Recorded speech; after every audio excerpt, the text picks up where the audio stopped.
এখন আর online pass application ছাড়া ই passport দেওয়া হচ্ছে না। আমাদের কাছে কোনো ফিজিক্যাল ফর্ম নাই। সেটি যে যারা সার্ভিস নিতে আসেন তাদের দায়িত্বটা বেশি আমি মনে করি।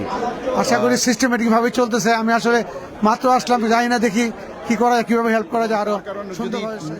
নিয়ম না জেনে ফর্ম ফিল আপ না করে যদি এখানে আসেন তাহলে এটা অনেক সময় লাগবে এবং তাদের এখানে ফর্ম ফিল আপ করে যদি কারো আপনার নোটারি করার দরকার হয় সেই বিষয়গুলো নিয়ে অনেক সময় লেগে যায়।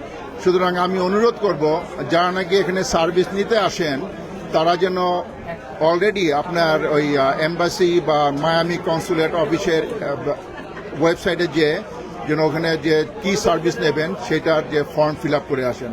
আর এখানে আমরা যেটা নাকি বাংলাদেশ অ্যাসোসিয়েশন অফ জর্জিয়ার পক্ষ থেকে সার্ভিসটা করা হচ্ছে, এখানে আমরা কমিউনিটি বেসিস ভলেন্টিয়ার দ্বারা করি এবং এখানে যার ফলে সবার ধৈর্য ধরার দরকার আছে। এটা তো সরকারি অফিস না যে সরকারি অফিসে আমরা এসে এখানে ওই অফিসিয়াল নিয়ম অনুযায়ী করলাম। এটা আমরা কমিউনিটি সার্ভিস এবং ভলেন্টিয়ারটা করে থাকি এবং সবারই সহযোগিতা দরকার এবং সর্বসম্মিলিতভাবেই আমরা এই কাজগুলো আমরা সমাধা করতে পারবো। আমি 11টায় আসছিলাম। 11টায়? হ্যাঁ 11টায় আসছিলাম। এখন মেবি 1টা হয়ে গেছে।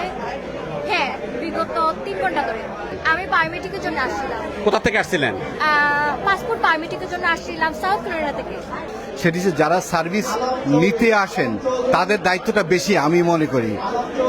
তাদের দায়িত্বটা হচ্ছে এমন যে এখানে আপনারা লাইনে দাঁড়িয়ে শৃঙ্খলিতভাবে, এখানে হয়তো মাঝে মাঝে 2-3 ঘন্টা 4 ঘন্টা একটু দেরি হতে পারে কারণ এখানে প্রচুর লোক আসে, এই জিনিসটা একটু রাখতে হবে।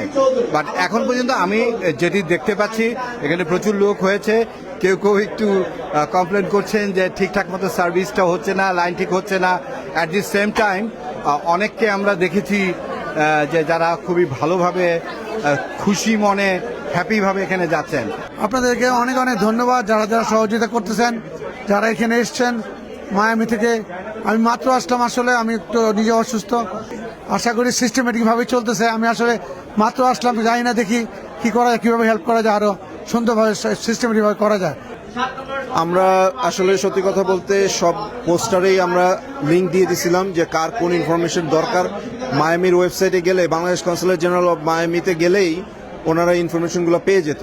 আনফর্চুনেটলি এখন আর অনলাইন পাস অ্যাপ্লিকেশন ছাড়া ই পাসপোর্ট দেওয়া হচ্ছে না। আমাদের কাছে কোনো ফিজিক্যাল ফর্ম নাই। সো তাদেরকে নিজ দায়িত্বে ফর্মটা ফিল আপ করে প্রিন্ট করে বারকোড সহ নিয়ে আসতে হবে। অনলি ফর্ম আমরা দিচ্ছি যেটা ছিল এনভিআর এর জন্য, এবং এনভিআর অনেক অ্যাপ্লিকেন্ট আমরা চেষ্টা করতেছি যত দ্রুত করার চেষ্টা করতেছি, বাট ইটস স্লো। এবং আরেকটা যেটা স্লো হচ্ছে ই পাসপোর্টের লাইনটা, ওনাদের সার্ভারটা কতক্ষণ পরপর স্লো হয়ে যাচ্ছে। এটা আমাদের কিছু করার নেই, এটা আমাদের ইন্টারনেট না, আমাদের সার্ভার না, ওনাদের সার্ভার বারবার ডাউন হয়ে যাচ্ছে। এটার জন্য একটু ডিলে হচ্ছে। Hopefully it will be ফাস্টার। আমরা চেষ্টা করতেছি আমাদের বেস্ট। আপনাদের একটু ধৈর্য ধরে আপনারা যদি থাকেন অবশ্যই সার্ভিসটা দিতে হবে।